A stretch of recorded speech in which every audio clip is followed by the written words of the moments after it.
How did Digimon Adventure end in 1999? Hello everyone, we are back with another amazing video for you all. It's none other than Digimon Adventure. Well, it will be an understatement if we say that it was not exactly a TV show that could ever be over for a lot of kids who grew up in the late 90s.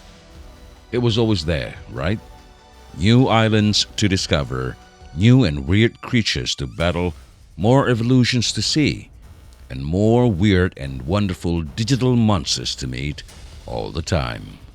However, underneath all the episodic monsters of the week and the evolution stock footage, Adventure was telling one long story, one that actually did a real and cutthroat ending with a real enemy, real battle, real goodbyes more heart-wrenching than ever, even decades after. This is a huge twist at the end because yes, it's about did they win? But it's so much more than that. It's so much about what these kids had to sacrifice to save two worlds. This is the story of how Digimon Adventure really ended.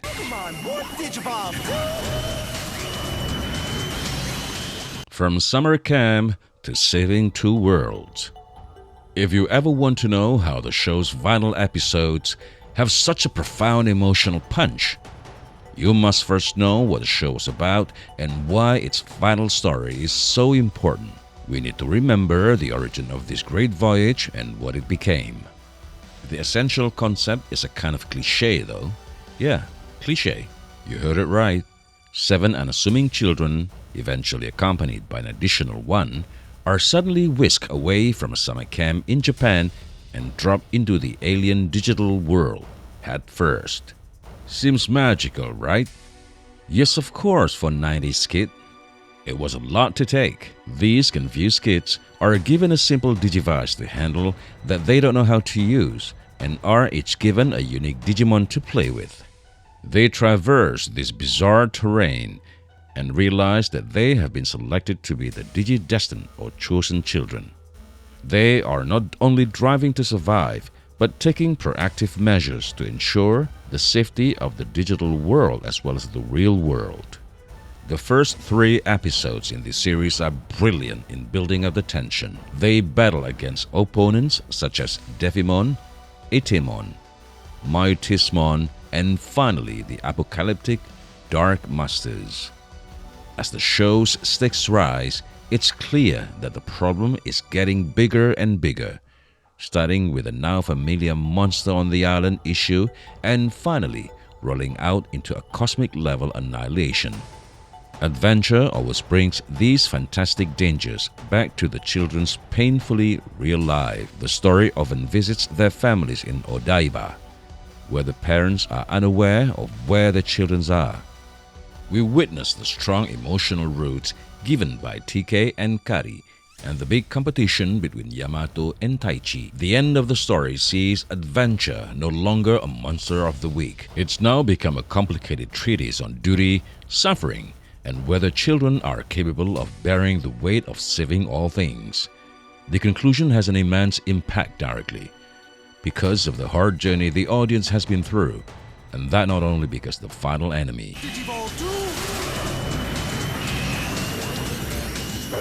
The Dark Masters and the world that fell apart. Well, to get to that big event, the Digi-destined has to survive a run at the very front against the pre-ending arc villains, the Dark Masters.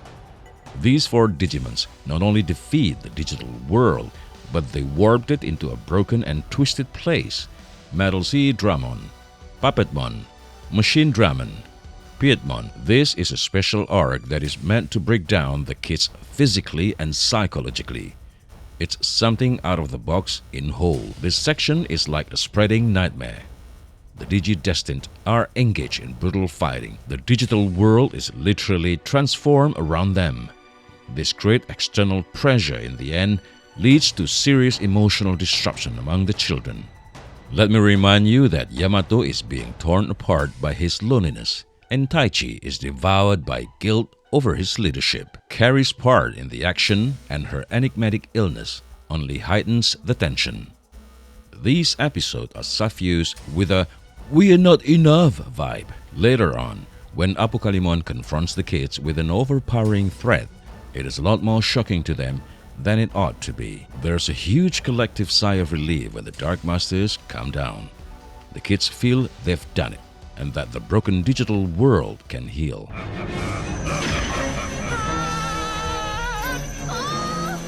Apocalymon, the final enemy that should not exist. It's a true masterclass in thematic storytelling for the series' ultimate villain. Apocalymon is not a mere monster. He is a creature that has been directly created from the discarded data of Digimon that were deleted and destroyed. He represents, in literal sense, all that has failed or fallen in the cruel process of evolution in the digital world. Thematically, Apocalymon is the epitome of pure despair, resentment, and the notion that the existence of the digital world has a terrible price. The suffering of all Digimon that didn't get happy endings. This is a very important thematic element to grasp as to why the series finale is so incredibly hard to watch. The scene in which this confrontation will take place is also disturbing. Well, it will be false if I'll say that it didn't occur in a space that is empty and cold at the edge of the digital world's reality. After the kids have unwittingly fallen for the lure of winning, Apocalymon's power is its most terrifying power. He can master the devastating attacks of the past enemies. He even has the power to undertake the Digidestined's Digivices and their valuable crests. This encounter isn't simply a boss battle, as he threatens both the digital world and the human world at the same time. The Digidestined are directly challenged on their right to be chosen with a penetrating line of questioning from Apocalymon. What's so good about getting happy when everyone else got deleted? This section is a nice way of saying that Apocalymon is not the biggest bad guy. He's a philosophical challenge. It's not just about punching harder as the finale unfolds. It's about whether their bonds and beliefs are real, or if they are just a world constructed around tossed-away data. Breaking the crests and what the kids actually learn. The overall emotion of the grand finale is a single wow moment. The climax of the story is when Apocalymon manages to destroy Digidestined's crests and mercilessly shatters their Digivices, or at least it looks that way. There's such a scare show, second, that it really seems like they're obliterating what allows them to fight, which are their physical weapons. But it is an absolute dark that introduces the heart of the whole series, and the crests were never just physical objects. The virtues these texts symbolize are in fact inside the kids themselves: courage, friendship, love, knowledge, sincerity, reliability, hope, and light. The devices were merely a focus and not the true source. We witness this adoration as this wonderful revelation filters through their consciousness. The children start to vividly recall their long trips. We witness their faithful partners intimately responding. They believe that their development, their turbulent relationships, and their sacrifices enable evolution, and not just a simple relic. Once the Digidestined internalize that truth, that partners can still amazingly reach their highest form like War Greymon, Metal Garurumon, Magna Angemon, etc., and finally fight Apocalymon on equal terms. Thematically, this one realization beautifully redefines the whole show. All the long detours, all the fights, all the personal struggles were not just episodic fluff, but essential trials required to make this final realization possible. Apocalymon's showtime demolition is necessary, but the poor guy isn't really the conclusion here. The script knows better. What the children have learned really is the emotional note, and it is exactly that which naturally and beautifully leads to the imminent goodbye.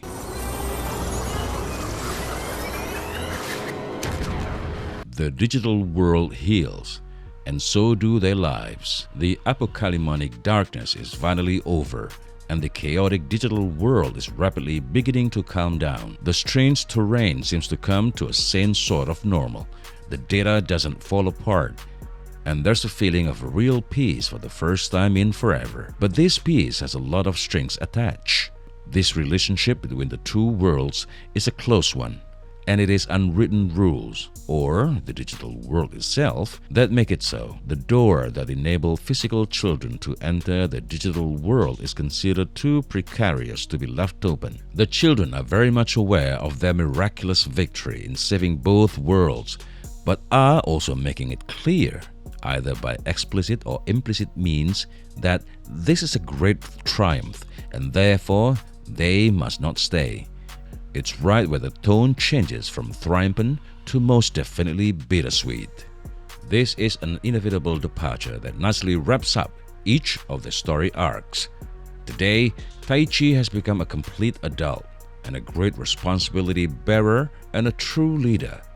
Yamato and Takeru are finally at peace with their complicated family dynamics and have experienced a lot of personal development. Sora has rethought the nature of her relationship with her mother and found that she has a sense of self-worth. Well beyond the spoiled kid phase, Mimi has proven herself a remarkable, mature child. Joe has made a significant leap into being courageous and trustworthy. Koshiro's boundless curiosity is now infused with human empathy, and Hikari's heavy burden has been significantly eased but not entirely erased. So the obvious truth is that they are now ready to go home in a very real way that they weren't when they first began. The ending is not random. It simply nicely wraps up their arcs.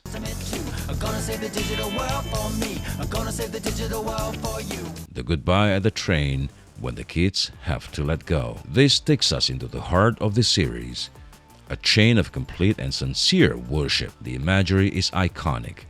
The digital world is like a strange train station with a number of tracks and a single car that will take them back to the human world. The partners will definitely remain behind. The goodbye beats are well done. By the end of the movie, the relationship between Taichi and Agumon is one of mutual respect. Even though they start out as bickering, but by the time they finish, it's amazing how they speak like equals. Yamato and Gabumon share a tearful moment as they realize that Gabumon is always there to calm Yamato's mess of feelings. The relationship between Sora and Piyomon is a wonderful example of Sora's evolving relationship with her mother. Koshiro and Tentomon split ways on a journey where curiosity and knowledge are now met with friendship. The departure of Mimi and Palmon is always sad. At first, Palmon refused to say goodbye, and then he cried at the end of the scene as the two said their farewells. Joe and Gomamon recognize the trade-off and the conflict between service and fear. This is a loaded goodbye between Takeru and Patamon, as both have been through the previous loss and return. Now, Patamon is leaving. Lastly, the tone of guilt, redemption, and understated intensity of Hikari and Tailmon's or Gatomon's rapport is a theme that reappears in their departure. It's the kids' ability to aggressively fight to stay, in theory, that elevates this sequence. But they purposefully don't.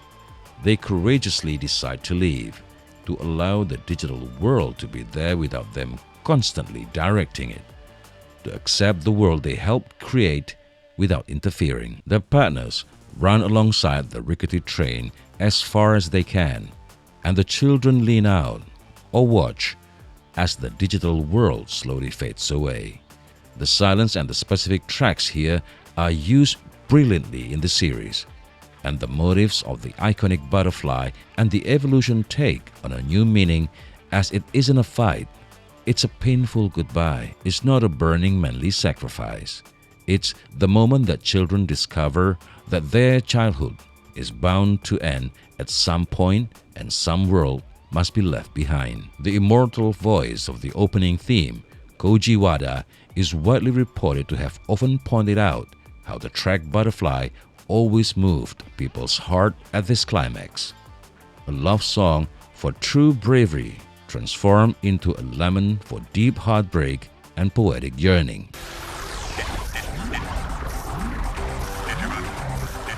Back in Odaiba, The summer that really did end. The epilogue, set in the real world, that follows the conclusion to the story, brings this epic fantasy back to a quiet reality.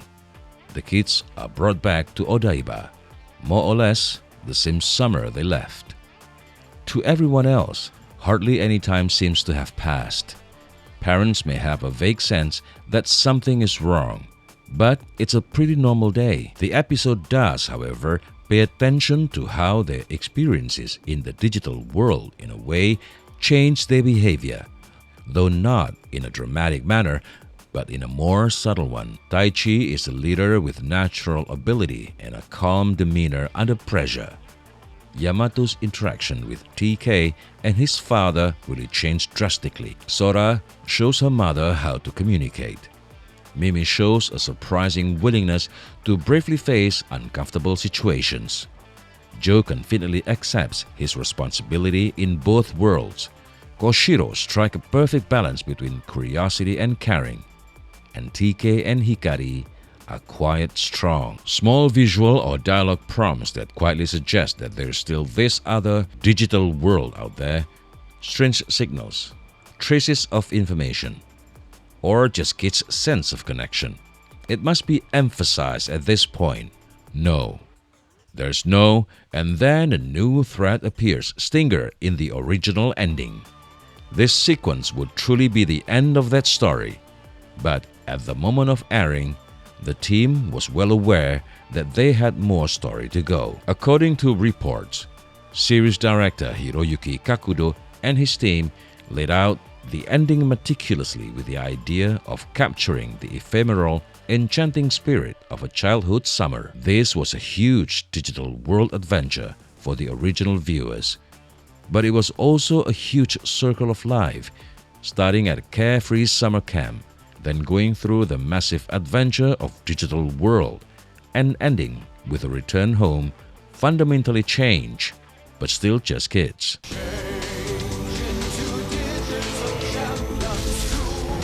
The sequel hook that wasn't a cliffhanger. The franchise survived, so it's important to note how the end of Adventure seamlessly slips into Digimon Adventure 02, but never undermines the finality of the ending. The hook is a completely structural and not dramatic kind. Eventually, the kids manage to get back. Their digital world is now stable, and the audience is now aware that the connection between worlds may be reopened if the conditions are just right. After a short break, Digimon Adventure 02 restarts with a new Digidestined in Odaiba. Graceful transition of older adventure kids into roles of mentors and supporting characters. A brand new threat emerges, changing the rules for digital world.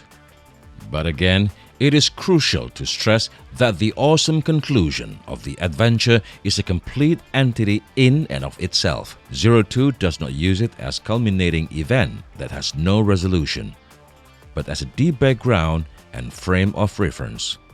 The 1999 series was such a perfect end to the whole story that the arrival of the sequel feels like it's an organic start of a new chapter, rather than a desperate patch.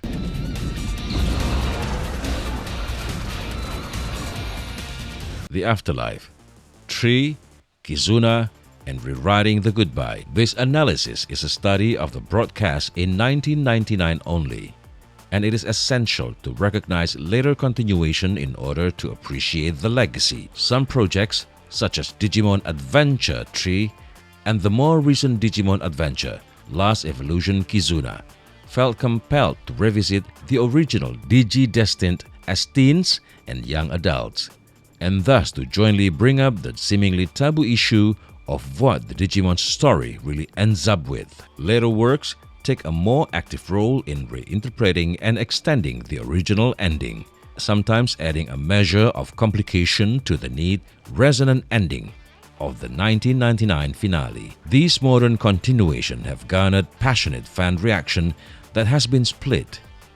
Others were thankful for the extra time to explore the darker subjects, but others heartily embraced the original, the 1999 ending, which was elegant and simple and ended with no final words. English voice actor Joshua Seth, who has provided the voices for Tai over the decades, praised the impact. When it came to Tai's later, more adult roles, the key was the way I voiced him. I had to think he was wiser than he is, Seth said. In the past, the phrase, "How Digimon Adventure Ended," could have referred to a variety of different things, but now it might be referring to an entirely different set of ideas, depending on the person you're talking to, if they actively include Tree and Kizuna. But at the heart of this script is the one that's originally broadcasted in 1999, which is very powerful because it's very emotional. That's the backbone of all the stories that came after it. Digimon Adventure didn't have a cliched last super evolution or a dramatic win pose. It concluded with a lonely trip on a train, a sad farewell, and a sudden silence of sorts, as even the magical digital world had its limit. The intrepid children we accompanied on 54 adventures rescued 2 worlds and then just returned to the daily grind of schoolworks, overworked parents, and a summer that had suddenly grown too small. Subsequent sequels would eventually return to their story, complicate it immensely, and drive it further. However, when it finally ended in 1999, it wasn't a big final confrontation. But at the first time, they actually had to say goodbye. If you like this video and love our story, do not forget to like, subscribe, and share. Do let us know your thoughts in the comments.